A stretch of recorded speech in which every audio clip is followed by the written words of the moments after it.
वैज्ञानिक युग में विज्ञापन का महत्व काफ़ी बढ़ गया है, फलतः विज्ञापन एजेंसियों की लोकप्रियता भी बढ़ गई है।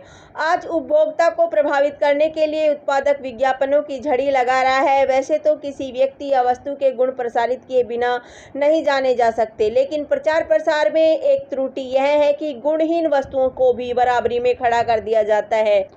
तब उपभोक्ताओं के बीच एक संशय उत्पन्न हो जाता है कि अमुक वस्तु गुण युक्त है या नहीं।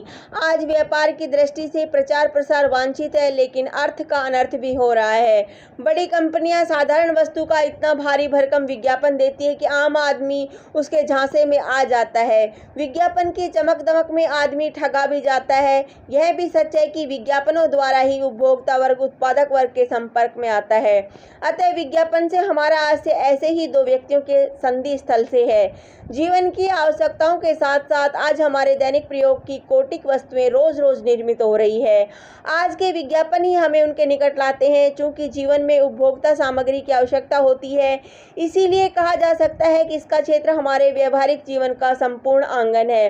किसी भी प्रकार की सूचना तथा प्रचार को हम विज्ञापनों द्वारा जनता तक प्रेषित कर सूचनाएं कई प्रकार की हो सकती है तथा नौकरी पेशे की सूचनाएं, मकानों को खरीदने या बेचने की विज्ञप्ति, औषधियों तथा वस्त्रों का प्रचार, नूतन प्रकाशित पुस्तकों की सूचियां, विविध खाद्यान्नों की सूचनाएं, वैवाहिक विज्ञप्ति, सरकारी कार्यक्रमों का प्रचार प्रसार और फिल्मों, सर्कस, प्रदर्शनी आदि का विज्ञापन।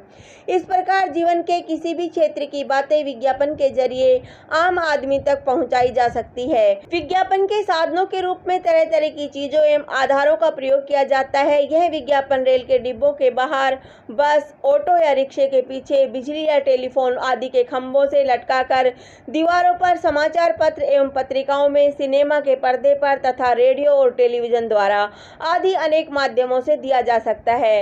वस्तुतः विज्ञापन एक कला है। इसे प्रसारित प्रचारित करने का माध्यम विज्ञान की ही देन है। विज्ञापन जितना मनोहारी होता है, वह उसे उतना ही अधिक आकृष्ट करता है जिसके लिए वह दिया जाता है। प्राचीन काल में उद्देश्य पूर्ति के लिए ढोल बजाकर विज्ञापित किया जाता था। उस समय विज्ञापन के बहुत सीमित साधन थे, लेकिन आज इसके असंख्य साधन हैं। साबुन, शैम्पू, सुगंधित तेल आदि के संबंध में बड़ी बड़ी कंपनियां जनता से सुंदर नामों की मांग करती है और जनता के बीच से ही कुछ लोग यह कार्य करके इनाम प्राप्त करते हैं। व्यवहारिक दृष्टि से ये विज्ञापन जहाँ लाभप्रद है, वहीं हानिप्रद भी सिद्ध होते हैं। बहुत सी वस्तुएं अपने गुण में निस्सार होती हैं, लेकिन विज्ञापन में उनके गुणों का पुल बांध दिया जाता है। आज की दुनिया फैशन प्रस्त हो गई है, अतः लोग टेलीविजन देखकर सामान खरीदते हैं। विज्ञापन द्वारा हम जिन चीजों से धोखा खाते हैं, उनमें औषधियों का मामला बड़ा विकट है।